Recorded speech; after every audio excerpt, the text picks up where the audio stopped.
Hello and welcome to Box to Board, and tonight we are going to do a first flick through Trek Adventures, the Gamma Quadrant source book from Modiphius, and as you can see it's still on the cellophane, so let's get it out. I haven't had a look at this and deliberately not looked in the PDF either, so this is my first look. Now, I'll read the bit in the back. So let's just say if you want to do business in the Gamma Quadrant, you have to do business with the Dominion. So it's going to be about Dominion, information on the relationship, Federation's relationship with Dominion and other Gamma Quadrant denizens as of 2375, so there's a time point put on. Material about Dominion and its history, structure and culture, including information on many of its member worlds, allies and enemies, detailed information about the brutal Dominion War, from beginnings of Cold War to open conflict, a dozen new alien species to choose from, character creation, a selection of starships from the Dominion and Suna, as well as several notable wartime vessels, and guidance for GM and running campaigns in it. So, and yeah, let's have a look. So, first thing, looks nice book. We have an obligatory map. Same kind of style as we've had up to this point, where it's very much an I think it's Elcar's style thing, and we've got a little bit at the beginning. So we'll look at the introduction, then we'll flick through. We've got a nice image of the Defiant here, which I like. A bit of a fan of the Defiant.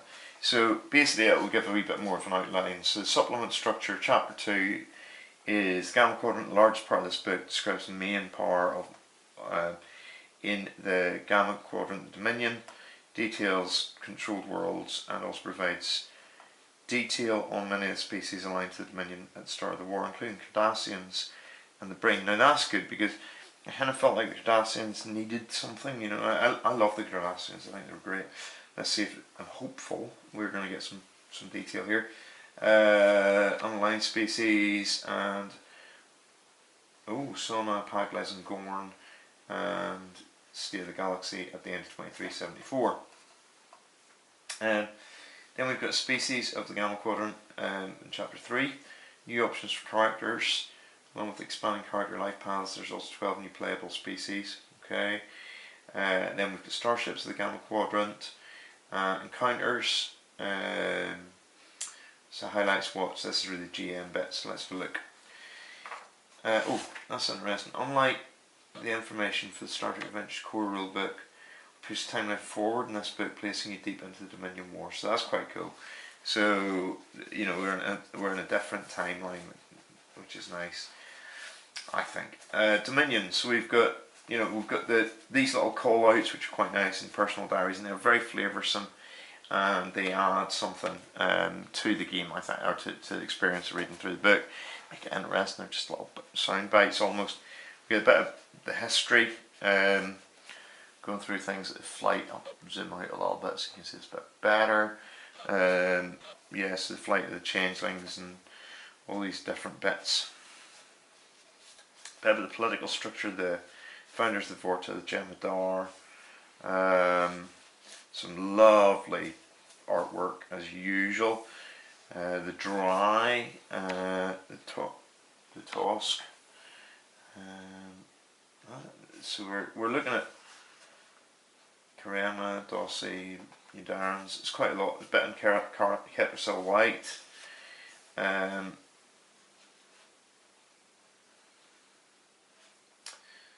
Yeah, this is quite cool. Paradins. We get a bit about each one of them, and you know what's going on with them. And then we get culture.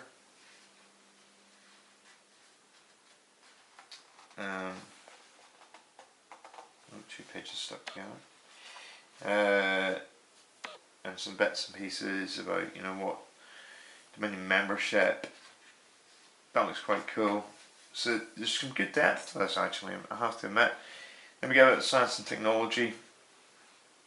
Then we're going into chapter 2. A bit further in, the Gamma Quadrant, we've got some Dominion worlds and a bit about them, and French home world, which is kind of cool and different. Some sort of, it looks quite, there's quite a lot of bits here. This is quite cool. I like this. Yeah, there's a lot of worlds there, which is good. I like that because that can be used, for campaign. Then we get into a bit further, chapter 2.3, the Gamma Quadrant self-dominion allies, who's aligned within the relationship with the Cardassians. I was kind of hoping for a bit more than that. The brain, the sauna, quite a lot of it sauna, which is cool. The Orions, the Xen Patriarchy, the Pack Lads. This is cool. I like this.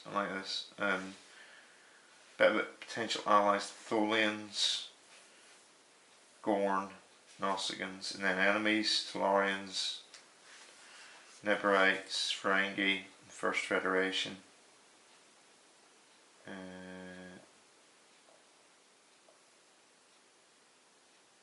That's cool. And then other realms.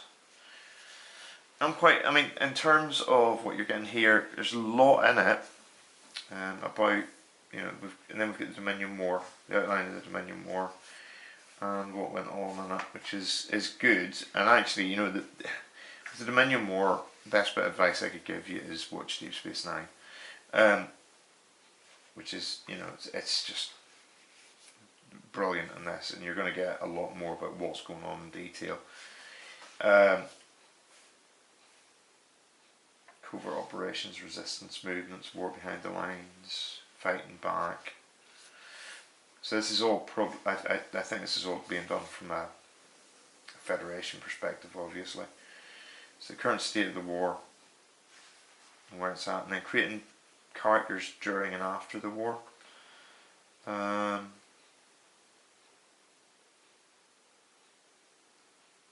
it gives you some sort of bits and pieces.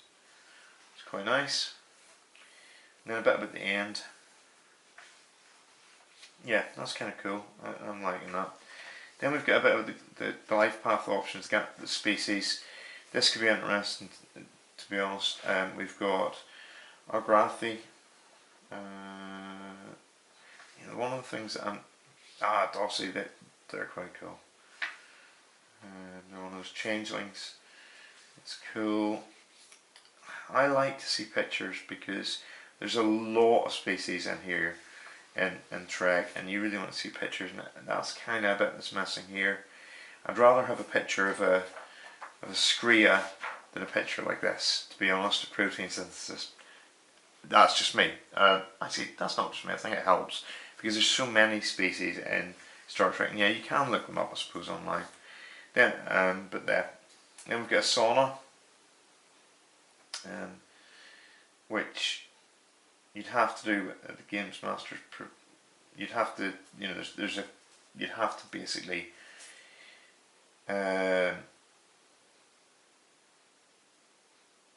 be given permission by the GM to play these, and Tosk, and Wadi.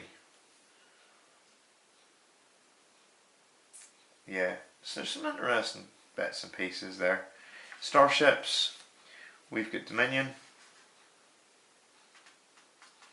Starships that are, so what have we got? We have Jem'Hadar Battleship,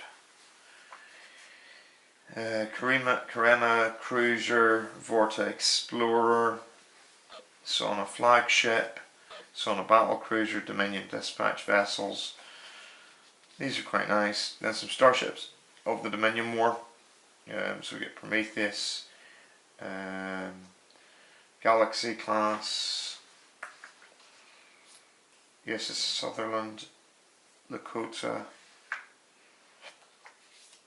and Majestic Miranda class. So we've got, we've got some thing, we've got a good variety. I feel as if, my impression, and we've got the bit about exploring the Gamma Quadrant, so this could be interesting. Bajoran Wormhole, Encounter Seeds. Now, I'm looking at this and I'm going, I was kind of hoping we get more about Cardassians. I love the Cardassians. that's just disclosure. I love the Cardassian. I think they're awesome. Now there's a bit in them, and there's been a sizable amount, but I was kind of hoping they'd feature a wee bit more in this. I guess they featured in some of the other stuff as well. And then we've got some sort of stories that you can use here and ideas. And this is a very familiar format to people. And that you've got a few other bits. And that you've got the stories of intrigue. You've got desperation until victory. These are maybe a little bit different.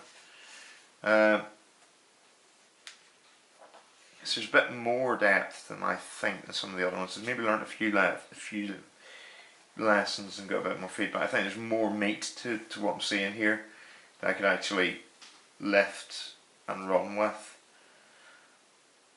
And certainly give me more ideas, which is quite cool. And then some characters. So what I'm looking at and what I'm seeing is good selection of different. Like at reindex. So what's my impression? Okay, so what's my impression? Good selection of species. It's a decent book.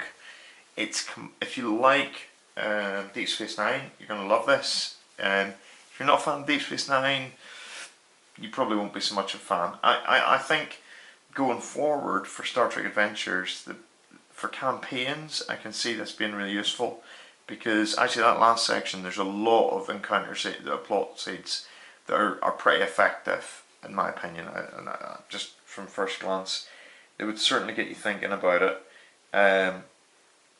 I think it's okay. It's not got a massive wow factor to me, to be honest, but it's a complete thing. So it helps if you're running an extensive campaign, or you've got a particular focus. You want to have a more militaristic Star Trek Adventures campaign. This is going to be really good, because this is the militaristic bit. This is the blasting things. This is the secret missions. This is the we are at war. How do we get through it book. Whereas the other ones are much more the sort of almost TOS kind of stuff. This is the Deep Space Nine. This is the in my head, this is a lot more gritty and challenging, and certainly a lot more military based than the other ones. And that makes it complete. And I know that the people who I think actually for a lot of parties and for a lot of groups, this will get people into Star Trek Adventures. If you love the game, I do. One of the challenges I've faced is getting. It's almost a big leap. It's a big leap going to the original series if you're going for gaming groups. But going through something like the Deep Space Nine style, where it's about this, we are at war and we have got missions to do, and they're very much that sort of almost commando raid style thing. I think this is going to appeal to people quite a lot. I think it's a good access point for a lot of gaming parties. I just think that it's something that they can really get their teeth into. So that's where I'm at with it. I think it's good. I think it's okay, good. I think some people are going to find it absolutely awesome. Some people are going to go, yeah, it's a decent addition. I'm happy enough with it. Doesn't have the wow factor for me, because though I love Deep Space Nine, it's kind of like it feels like we've been very systematic and very thorough with this stuff, and that's great. But it's kind of like the first ones were like, whoa, okay, this is now it's good, and actually I think you have to see it in the context of the whole sweep of things. Unlike Alpha and Beta, the Alpha and Beta Quadrant source books, I think what this does do is this provides you with something very distinct. So the Alpha and Beta kind of felt like they were reinforcing each other and they were helping each other. The Gamma Quadrant is a fundamentally different place with a fundamentally different adventure style, and I think that's really good. So from that point of view, actually, I think this is a really good addition. and a welcome addition to the game, and will revitalise it for some people. Certainly cause them to revisit it, which is great. Speaking of which, we are going to be revisiting Star Trek Adventures. We've done some videos of flick throughs in the past, but what we're actually going to do over the next couple of months, or next month or so probably, is do a series on looking at each of the books one by one and doing a full review on it. It's a system I really enjoy, it's a system I love, but hopefully it'll give you an idea of how it all fits together. Now, I haven't picked up the Adventures, the Adventures books. I picked it, but I'm going to look at the core rule book and how that works, the mechanics of it, and then the different I want to call them divisions. The sciences, science and medicine, science and medics, the red shirts and the gold shirts, and books. That's what I call them, but you know what I mean. And then I'm also going to look at the Alpha, Beta and Gamma Quadrant in detail and do reviews and really sort of talk through what I've found as we've played them and what I found as I've used them as a GM. And hopefully that will be really useful. Now, if you don't want to, we do a lot of RPGs, but that's a series that's coming up. And if you like Star Trek Adventures, that might be one you don't want to miss. Please like, share, comment and subscribe. And if you don't want to miss stuff, subscribing is one of the best ways to do it. There's a little button down that side, I believe, just where my finger is, and if you click on that, you will subscribe to our channel, and you won't miss any of the content that's coming up. We also do lots of other role-playing games and quite a lot of tabletop as well, so hopefully it will be rather useful. And we've also got some t-shirts and stuff underneath. We don't get any product free, so we get everything that you see on screen is stuff that's been bought with my own pence and the pence of my mates, and hopefully you see then that basically it's authentic. So we're not doing this to keep people happy, but obviously we tend to like the stuff we buy, otherwise we wouldn't buy it. So it's it's an honest thing, but yeah. So as a result, there's a t-shirt to sort of help us a little bit to keep the channel running. Underneath you'll see there's some links to t-shirts and sweatshirts, and it would be great if you bought one, because we get a little bit of money that we can pump back into stuff that you see on screen and hardware to make it come up on screen, and yeah, that would be kind of cool. So thank you very much for watching, and I hope you have a lovely evening and a great week. Bye bye.